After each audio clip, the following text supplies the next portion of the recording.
Welcome to the Hard Knocks podcast, where we dive deep into the door-knocking industry, the grind and the grit it takes to succeed. This is the show for the ones who've been told no more times than they can count, but keep showing up anyway. Today, I have a very special guest. He's been a friend of mine for a while.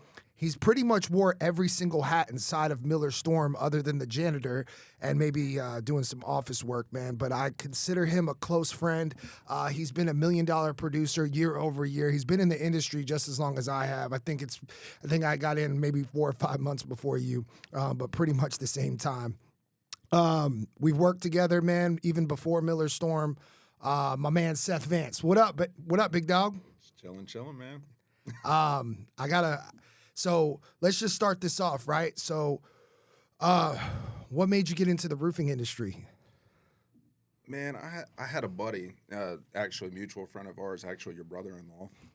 His name was Austin, and he's been one of my best friends since like 6th grade, man. And when we graduated high school, we all were trying to find our way. How are we going to make money? I tried commercial air conditioning for a little bit, and it was kind of fun. It kind of sucked, but Austin had moved up here to join the first roofing company, and he had made his first 6 figures. Yeah, and I was like, "What are you doing? What you doing, man?" And he's like, "Man, my mom, she's running this roofing company, and I moved up here to Fort Worth. I grew up in Round Rock, and I was like, well, can you get me on?" And he's like, yeah. So like literally like less than a month later, I packed all my shit up, moved to Fort Worth, and started roofing. Yeah, trying to figure it out. Yeah, so, that was back 2017, 18. I think it was like around that time. It was either 17 or 18. Yep. What's made you stick in the industry this long? Bro, honestly, I actually took a break from it. I did pretty good at first. I've always been good at talking to people, just like immediate connection, you know, and. When I first got into it, we were doing metal roofing, and those checks were good. You know, you make $20,000 off one roof. Yeah. And I think I was a little too young to get that kind of money and still go to work the next day. So I would go sell a couple roofs and then not really work. But the sales cycle was so long, by the time you realize you're running out of money, it's too late. It's going to be 3 months before you get paid again, even if you go to work that day. Yeah. You realize you're getting low. Yeah. So, and then I was just young, immature, spending money on stupid shit. And everybody does that in roofing. Yeah, exactly. You know? First bit of money you get, you blow it all. Yeah. And I had never been in a Gucci store. Yeah, exactly. Dude, I was like, what is this like, bro? My first check I got, I was like, I'm going to buy a dirt bike. I bought a dirt bike, bro. But I hadn't made money yet. I didn't have a nice car or anything. I had a Toyota Corolla. And I remember buying a 125cc dirt bike, and I fit it in the back seat of my Corolla and drove it back to the house, bro. But eventually, I was like, man, I found out I was having kids. I wasn't working roofing the right way, so I did take a year break from it. Did you know you were gonna have a kid when you were at that first company we were at? No. So what made you leave? Well, the first company we were at was just... What made you get out of roofing in general the first time? I fucking hated knocking doors, dude. Yeah. I fucking hated it. Yeah. So I would go work just enough to get the money I thought I needed. Right. And then things went south with the first company. And then I worked for Austin when he opened a company. Yeah. I'd worked for BME too. Yeah. And then... I just wasn't consistent enough or disciplined enough to get my ass to work every day. I had all the knowledge. I just couldn't get myself to work. I was like, man, I'm going to get a little bit more structure in my life. When I found out I was having a kid, I was like, consistent. I don't want to, it wasn't just me anymore. I couldn't ride the roller coaster of up and downs anymore. Absolutely. So then how I ended up over here was, I remember I was sitting in my office. I had worked my way up. I was a manager for AT&T, and you called me. And you're like, how are things going? I was like, I'm doing pretty good, man. I'm making like $70K a year, $75K a year. Plus bonus. And the tone of your voice was like, that's cute. You know what I mean? And I was like, all right, well, what's up, Jay? And then it took a little a little bit of time, but I ended up coming over here, and Yeah. I definitely was more disciplined this time around. It was one of the best things that ever happened to Miller Storm, dude, honestly. I appreciate that. Because you bring a wealth of knowledge to the company. And I remember that conversation because I didn't have anybody. Like, I was training people, but I was losing people. And then I was like, I had all this business, and I'm like, dude, if someone just knew this process, they could just come in here and just help me with all this stuff. Like, I was like, yeah, there's some door knocking and stuff, but like, there was a lot of stuff on the table that I was just like, here, take this, here. I like, and so super grateful that you're here, bro. You've been a pivotal part of Miller Storm getting to where it's at today, man. I appreciate it. You've been a good friend as well. I know it hasn't all been just sunshine and fucking rainbows, but they say a relationship is only as strong as it's tested. Yeah. You know what I mean? And True. so we've been tested a few times, and I'm glad we're still here, man. I got a question for you, so I want to hear your opinion on this. What is the number one mistake that new guys make when they get into roofing? Counting their chickens before they hatch. I would say they think they go out and they make a lot of sales, and I filed 14 claims. yeah, I made $20,000. But especially when you first start out, you aren't going to know the entire process, and you are going to run into things that you don't know how to handle. You're going to have some deals kick. Yeah. And then they let off the gas, and letting off the gas is, and not just for new guys, it's everybody's biggest mistake is letting off the gas. Don't get comfortable. I agree. That's that bit me in the ass 2 or 3 times. Yep. You have those months where you make $40,000-$50,000 in a month, and you're like, oh man, I'm not going to work tomorrow, knocking bro. doors for 12 weeks straight. I'm like, I was like, I got some stuff coming up. I got maybe Christmas. I remember the first time that happened to me, dude. I remember in like the middle of January, like Taylor's like, she's like, you probably should get. I was like, man, it's cold. Blah, blah. She's like, how many deals do you have? Like, I was like, I probably got like 10 grand. Like, I got this deal, that deal, and like some big shit happened on one of the jobs. And it cost me like thousands of dollars. Like, it was like garage doors. I thought they were going to be like $2,000, and they ended up being like $4,400 each. So I was like, it ate almost on my whole commission. And that was 2. And I was expecting 10, counting those chickens. No. And then I had 2 other deals. I was like, oh, those are good for 5, like those are good for 5. And then, oh, sorry, they only made 26. I was like, yo. Yep. And so that shit'll kill you. That goes back. That's like counting your chickens before you hatch. You can't count on the money that you have coming to you. And that was the mistake I made. That's why I got out of roof, and I was like, well, I got this coming, and I was trying to justify whether or not I needed to go to work that day. Yeah. I was like, no, I'm good. I'm gonna sit at home, I'm gonna play some Xbox. Yeah. And then, when I came over here, I worked it totally different than the first stint that I was in roofing. Yeah. And it was like, I didn't count the money that was coming to me. It was more of, what do I have to do every day? Don't worry about the money. Right. Don't think about the money. Don't even look at what you're getting paid. Yeah. Like, you have a schedule, stick to it. And that's what you do. That's the best advice you could give. It's the same thing like when you go to the gym, right? Yep. It's like, don't focus on the 8-pack and the, trying to be a bodybuilder and all that stuff. Just fall in love with going to the gym at this time every day and do that 5-6 times a week. Just fall in love with the process. Follow the roadmap, dude. Yeah, and then you're going to look up one day, and then they're going to go, damn, dude, you swole. You know what I mean? And you're like, but, if you're constantly checking yourself in the mirror and trying to compare yesterday's results to today's results, it doesn't look like a lot. You're like, oh, man, I hit it hard yesterday. You look in the mirror, you're like, I'm still kind of flubby a little bit. You know what I mean? like why don't I have an 8-pack? Because people want that instant gratification. I think that's the best advice. It's all delayed gratification in roofing. Absolutely. You have to fall in love with this process. You have to figure out a way to gamify it, make it fun. Me and you have made that fun before, man. Remember it was the winter, and it was like, I was like, all right, it's cold as fuck. You get to sit in the heat. I'm going to get the inspection. Any inspection I get, you got to go do it. You know what I mean? And then I get to jump in the car, enjoy the heat. You know what I mean? Then you're done. Then we'll go both present to the homeowner. You know what I mean? And it just kind of makes it fun because you're like, you're like, oh my God, it's fucking cold. I really need to let this guy get me, or get this guy to let me get on his roof. So it's fun. You got to make it fun. You got to fall in love with the process. You've worn many hats here. We've tried, we've experimented with some things. We were like, let's try this, let's try that. Oh, fuck. Like, it's been, it hasn't been smooth sailing. I don't think anytime you're scaling a company, it is like that. But what was the hardest role that you had to step into? And what was the lesson, or what do you think it taught you?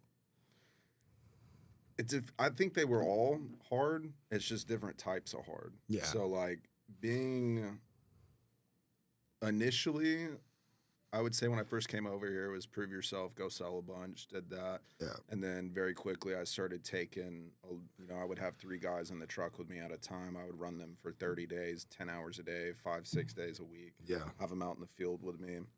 That was the most physically tough and, like, demanding of my body. You know what I mean? Yeah. It was middle of summer. I can remember it was like 110 degrees out, and we're out there for 10 hours just pounding pavement, bro. And then I would say stepping into more so leading the entire team and like developing people. I would say that was the most mentally demanding, not as physically, but it's the phone calls. Yeah. How many phone calls you get a day from them, and everyone constantly needs something, and then you also have to make sure that you're being the best version of yourself because they're looking up to you. What does he do? And I was, I'm still maturing. I'm 30. Yeah. But it's more so understanding that you kind of have to hold that line of professionalism with people. Mm-hmm. That was hard in the sales manager role, was you can't fuck around and bullshit. You can't be friends with them. Right. And that was a hard thing to learn. Yeah. It was hard for me too, man. I think that's what leadership is sometimes in a nutshell. It's like, I think this morning, like with my daughter, she was like, she's like, I want to make oatmeal. And I was like, okay, right? Which is kind of like a rep going, hey, I want to get a deal. And you're like, okay. And she's like, can you grab the oatmeal? And I'm like, yeah, I grab the oatmeal. And then she's like, can you grab a bowl? And I'm like, yeah. She's like, all right, I want to mix the oatmeal with the water. You know what I mean? And then she's like, can you get me water? And I'm like, yeah. And it's my daughter. And I'm like, I don't feel like you're helping me, but I'm still doing this whole oatmeal thing, which is what it is. Like, really, there's no way around it, And guess who ate the oatmeal? Not me. She ate it. And so, like, it's the same thing when you're training new reps. It's like, I'm going to do everything, right? And then... and I'll give you half of the commission. And then I'm going to give you... Yeah, you're going to get my whole bowl of oatmeal. But the thing, though, that where you start to become a time bender, right, is it's an investment. Because you invest in that person, and now, they're out going to get those deals started, and you're able to make the other half of that deal, which actually saves you time, right? Because you know what I mean? And so in the beginning, it's a little frustrating, right? I mean, it's frustrating for all of us, because it does have a super high turnover rate. Sometimes you spend 3 weeks with a guy and he goes, hey, man, I just talked to my wife, it's just, the way things are set up, right now. I wish you guys the best of luck. And, I just can't do this, because everybody's like, they want to go to war. They want to go knock doors like, oh, yeah, I'm down. No one wants to go to war for 90 fucking days and answer to their wife while their bank account is in the deficit. Exactly, exactly. So, people go, oh, it's such an easy barrier of entry to get into roofing. I'm like, yeah, okay. Do you have 90 days of money saved up? Because if you don't, like, it is very mentally and physically taxing in the beginning. I think you pay the biggest tax when you get into roofing, but then it pays dividends. Like, you know what I mean? Then once you know it, but the barrier is like a fucking steel wall. Dude, it's no different than people going and getting doctorate degrees. It's like, it's better than 8 years of eating fucking ramen. Yeah. I can eat ramen for 90 days to make more money than a doctor. Yeah. That's the way I look at it. Yeah. 100%. You've mentored a lot of guys here. What's one lesson you always try to pass down to new guys when they come in here? Just believe in the process. Don't give up. I think it's, when you get in here, you really have to face yourself. I feel like when you jump into roofing and you're knocking doors, you eat what you kill, you're going to find out real quick whether you're whether you are who you think you are. Yeah. It's gonna make you doubt yourself. Yep. And you're gonna question yourself every day. Is this for me? Am I him? You Yeah. know what I mean? Yeah. Do I have this in me? Right. And it's like, just don't give up. Yeah. Don't give up. It's everybody, Anyone who stays in it long enough, the money will come. Absolutely. Absolutely. It's we make a joke all the time. We're like, it's like the day before people are about to get paid is the day they try to talk to you about quitting. Yep. They're like, hey man, can I talk to y'all real quick? And you're like, look, I just want to let you guys know, man, I really gave this all my all, like, yeah, like, tomorrow you're getting 12 grand. What? Like, I'm good. 12 is it go into my account tomorrow? Yeah, it goes into your account. Did you want to talk about anything else? They're like, no, I'm just going to get back out there, just It is true, man. It is, man. It's tough getting into it. But yeah, it's people always want to quit before the miracle happens, man. I tell them it's. I always compare it to everyone I've ever interviewed, and I'm a little bit different. I don't sell people on the job. I tell them, hey, like, this is gonna fucking suck. Yeah, you're gonna hate your life for 90 days. And I ask them, it's the analogy of Hell Week in the Navy SEALs, and it's like you see what they go through for like. I guess they call it Hell Week. It's a week straight of just brutal hell. Yep. I'm like, you're gonna go through Hell Quarter. Yep. And life is gonna suck for 90 days. Yeah. And you aren't gonna enjoy this. It's gonna suck. But the money's really good. Yep. And if you can get through this, you'll learn to love it. Yep. You'll be a Navy SEAL. I try to steer people away, like, hey, I know you think you're cut out for this. You might not be. Right. And then the ones that make that decision, I want them to think about it. I don't want them to just be like, yeah, I'm down. I want them to be like, well, hold on, let me think. And then call me back and they're like, hey, I'm in. And they're prepared for it. That's a golden rule for anybody hiring, guys. Y'all really need to make sure that you set the expectations for what sales guys are going to go through in the first 30, 60, 90 days. They hear all the fun stories. You say uninformed optimism, right? Like the Alex Hormozy stuff. Right, it's like, Brinson made 450,000 and Seth made 300,000, and it's like, oh my God, that's so much money, and then you're like, yeah, well, you're also gonna have to get handcuffed, thrown in the water, figure out how to swim without your arms, like, you know what I mean? It's gonna suck, and if you survive through this quarter, you know what I mean? Then you have the opportunity to truly change your life, which I agree with you, man. A lot of people will waste 6 to 8 years of their life in a college. Going and paying for it. Yeah. They pay the money to get this education when I think roofing teaches you everything, and you just get hit with the water hose. You're learning about yourself and personal development and where your weaknesses are and your strengths are, and like you're learning about sales, and you're learning about construction, and you're learning about canvassing, and you're learning about body language and people, and you know what I mean? And it's like, but you can condense time, man, and get a fucking college education in 90 days, dude. Yeah. You know what I mean? The only reason it sucks. It's not even just for roofing either. What you learn in roofing is like you can take this shit to Anywhere. any industry, dude. I completely agree. It's like 100 years of life experience in 1 year. Yeah. It's like any other industry. I'm like, bring it. Yeah. I'm like, I've been knocking doors for fucking 8 years, bro. There is very little that I feel like someone could put me in unless I like went to war or something and had to go to war. That would be like the only thing I'd think of that might be a little harder than this, dodging bullets. Explain how you get into the right mental state before you go out there knocking. Like, what works for you? Because there are days, of course, right, where we're like, fuck. Yeah. Like you just like sometimes I don't even get in the right mental state before I get out there. Yeah. But I make myself go out anyways. And after the first 2 or 3 doors, you'll get back into the flow state. Yeah. You can't only knock days that you feel like it. Yep. You know what I mean? You just got to get out there. But the way I would pump myself up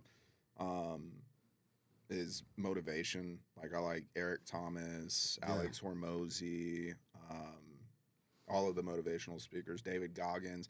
I want someone Jocko, bro. That's what's resonated the most with me is listening to motivational speeches, YouTube, bro. Yeah. Yeah. The that good speech for that Jocko thing, he's like, good. He's like, did I get the promotion? Good. Tired? Good. I'm like, God damn. I listened to that for 2 minutes and I'm like, fuck it. I'm getting up. Let's go. Like, fuck it. Let's rock, you know? Embrace the suck. Yeah, yeah. And then you get out there and you knock a few doors and you're like, this isn't that fucking bad. That was the bitch voice telling me, you know, just trying to paint a narrative in my head. So I like either sit at the house or fucking fuck off all day or whatever, you know? We talk about it all the time, man. It's like, it's the gift and the curse. The gift, you get to create your own schedule. The curse, you get to create your own schedule, you know? And so there's nobody holding you accountable other than you, period. And if you have not been good at holding yourself accountable and you needed the Dunkin' Donuts manager to set up your schedule so you would abide by it, and you can't set up your own schedule that you would abide by, People will show up to work for someone else before they show up to work for themselves. Exactly. Why do you think that is? They just don't trust themselves. That was the biggest thing too, is like, that's why I got out of it. I didn't trust myself. You know what I mean? They don't trust themselves to make decisions for themselves. They need someone else to do it for them. Yeah. But I think that's how we were conditioned. We can get into that. That's a whole other can of worms. But I think the schooling system doesn't teach you to think for yourself. Absolutely. They teach you to take instruction. 100%. 100%. They tell you when you got to go to school, when you get this, when the bus picks you up, when this happens, when that happens. And they don't teach time management. I agree with you. Exactly. You know, but that's one of the biggest skills in roofing is time management. Just because it's like there's no set schedule. It's like you finally build the puzzle, and then the next week it's like, and it's like, and you're like, fuck, okay, I got to put this puzzle back together, you know. And you never it's like a jigsaw puzzle. It never gets put together that same way, you know. And you're like, okay, and then mess it up the next week, and you got this going on, and then. Forget it when you start adding in the seasons, because we're coming into the winter months now, and now the whole strategy changes again, right? It's not like, oh, let's get out there at 4 o'clock till dark. It's like, you go out there at 4 o'clock in the winter. You got an hour and a half. Yeah, the clock starts ticking. You got an hour and a half to go. You better be real nice. You go out there at 4 o'clock, right? And so then you have to pivot. And now you got to use your Saturdays, your Sundays, use more of your personal days and the weekdays, and pivot more toward those morning knocks and by the installs and stuff like that. Like, that's where you're going to get the most amount of action.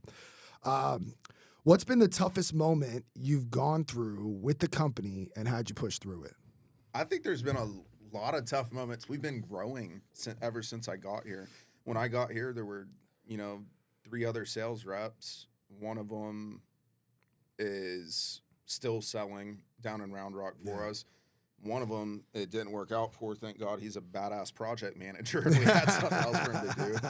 Other guy sucked. He's gone. So basically, like, there was me and one other person that are still here. So I've seen the growth of the company, and it's growing so much. It's just all the growing pains. The hardest things, it's just everything's always changing. Yeah. You know what I mean? Yeah. As the company grows, from the outside, it looks like everything's put together real nice, but behind the scenes, it's like, what the fuck are we doing? We're just figuring it out as we go. Yeah. It's all the stage hands behind the curtain. Yeah. And then, like, there's this Broadway play that looks like really nice, and you're like, oh, this looks great. And then in the back, they're like, where's this? Where's that? Grab this, switch outfits.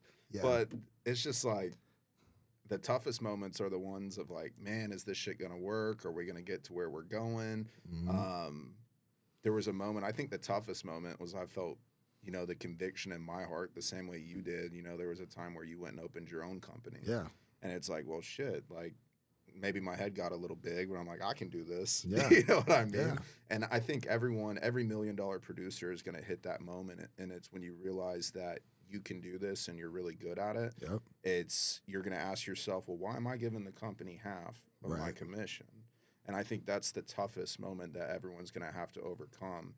But I think what got me through it was being so close with you and Taylor and seeing, all the other bullshit that it takes to run a company. It's not just selling roofs. It's not just getting that single job done. Absolutely. And it's like seeing those devils, I think, is like, I'm just going to trust them to do that part. I'd rather be a part of what y'all are building than go build something else myself. Facts. So. It's funny, man, because I feel like at those other companies, if they were going somewhere and they had and we were like all good, growing, and there was opportunities and things like that, I would have fucking stayed. But these guys just wanted to run a mom and pop shop. Yep. And I'm like, bro, I'm gonna be here fucking like, dude, what are we doing? You know what I mean? And so I appreciate you having patience and grace with me, man. Cause like sometimes, be honest with you, bro, like I'd be like, bro, I don't even know. I'm like, it's like left or right. It's like, right. Let's just go right. You know what I mean?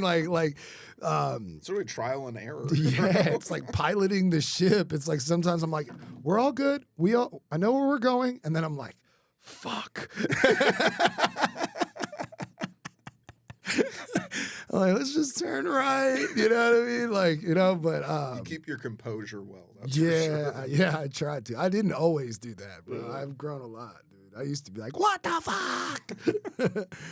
All right, so why is continually learning so important in sales and leadership, and how do you practice it on a day-to-day? I would say in sales and leadership, you're talking about like one of our core values, continually evolve, meaning making yourself 1% better every day. I was actually talking to someone about that the other day. It was that guy we interviewed, and he was like, why do you work here? And he was coming from another roofing company, and the reason he was leaving, small mom and pop operation. Yeah. But the continually evolving is wherever the leader is at, that's the highest that the team is going to rise to. Right. So if we want to grow every single day as a company, the leaders need to be growing because they have to bring the people up to the level that they're at.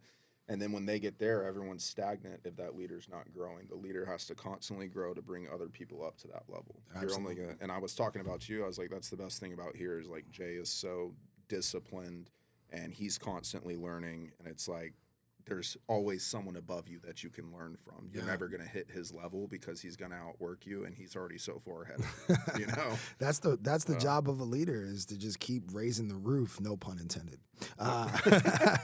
You know, and growing and creating more opportunities for more people and more of the leaders, right? Because like it's true, man. It's like once you get to a certain point, you're like, all right, cool. Like, what's next? Like, what's the next fucking thing that we're doing? Like, you can't plateau. You can't just sit there and go, okay, we've arrived. Like, you know, there's always like, all right, cool. We're gonna start this branch. We're gonna go over here. We're gonna start this and do this thing so we can get more leads or more people or more recruits or more training or whatever. Like, there's always something to improve in this stuff to just keep growing and keep excelling. You know what I mean? Yep.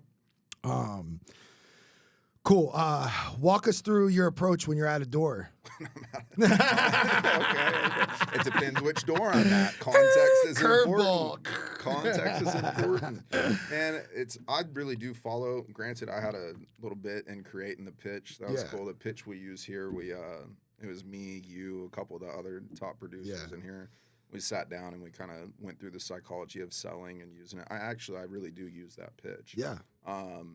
First thing is icebreaker. I'm not going to sell anything like that. My favorite thing is if someone's got, say, like a 69 Camaro with a blower sticking out the hood. I want to find something authentic that I can actually relate to. Yeah. I'm not going to talk about the color of their shutters and say, beautiful shutters, something that I don't give a fuck about, you know? I want it to come off as authentic. Yep. So an authentic icebreaker, and I've always been good at that, is just kicking up conversations with people. I'm here to make a friend. Yep. And I know you've gotten that advice in the past too. Yeah. Make a friend at the door. Just go start a conversation. And once I get through that, break their walls down a little bit and kind of get on the same level as them, I'm just like, hey, not here to take too much of your time. Here's why I'm here. I'm going to give them my purpose. You go icebreaker, purpose, and then just tell them what I'm about to do and walk away, you know?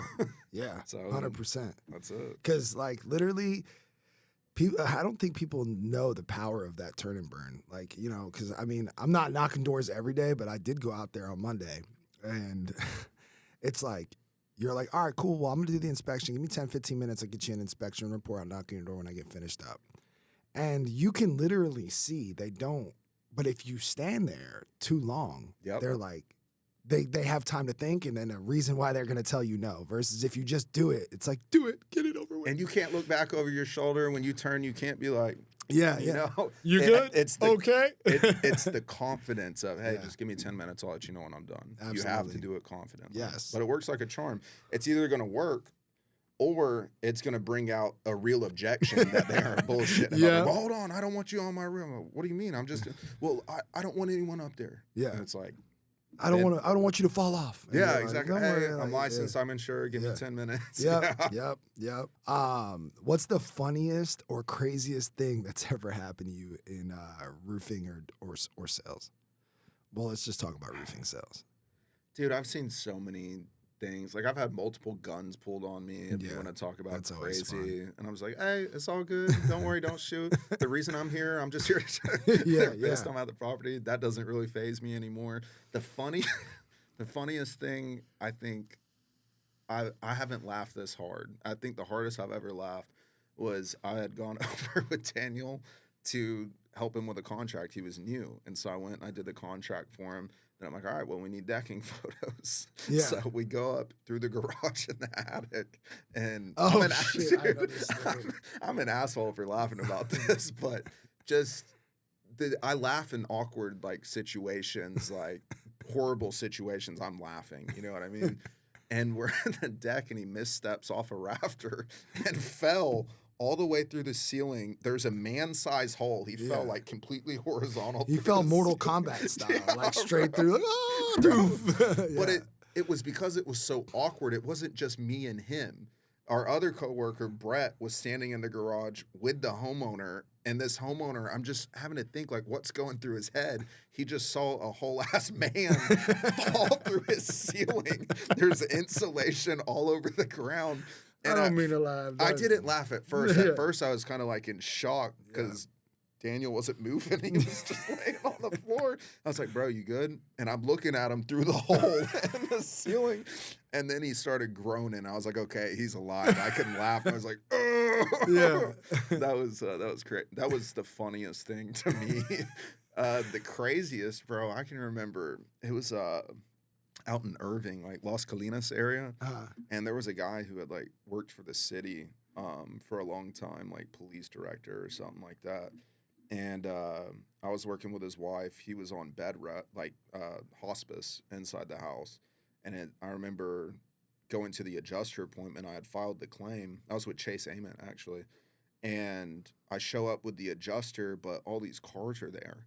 And it's the whole family, and they're like taking him off life support in the living room while we're supposed to be on the roof. I was like, hey, like, we'll reschedule. You know what I mean? We'll come back. This clearly is not a good day. And the wife's crying. She's like, no, it's okay. Just like do what you have to do. So I've done an adjuster appointment where like they're pulling the plug on someone in the house with the fan, just real awkward. That was one of the craziest things I've had to do. And if you do it long enough too, about death, like homeowners die all the time, and it kind of sucks. You really do build a relationship. That shit chokes you up, man. Yeah. You know, you call them, check up on them, or they're in another hailstorm, and you're like, hey, I was reading. They're like, oh, they passed 6 months ago. It was like, fuck. Dude, back when we were working for beer roofing, I did a roof over in like Bedford area, and I was like, oh, dude, like I recognize this house, like that's Cheryl's house, you know.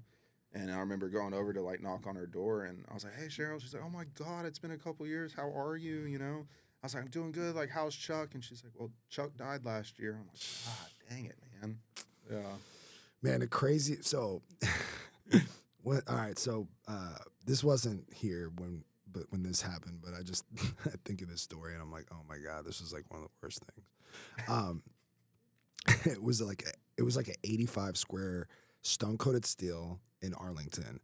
I look at it, hail damage everywhere, right? Like, I get on the roof. The guy was like, yeah, sure, you can get on the roof. And I'm like, okay. I was like, all right. Like, that was too easy. Definitely got, all right. So I'm looking at the roof. It's damaged, blah, blah, blah. I get down. I'm doing the presentation, right?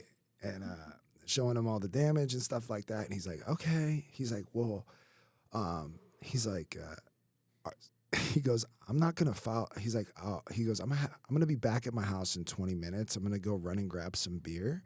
He's like, I'll file the claim with you as long as we can have some beers and sit in the jacuzzi. Oh, no. I was like, then I was like, nah, man, actually, I was with Robert Lampisona. Yeah. And And Robert's like, well, and I was like, nah, I really can't. And he goes, man, you should see. He's like, I could suck a golf ball through a straw. That's what I was like, yo, dog. I was like, no. I was like, dude, and I was broke too. I ain't gonna lie.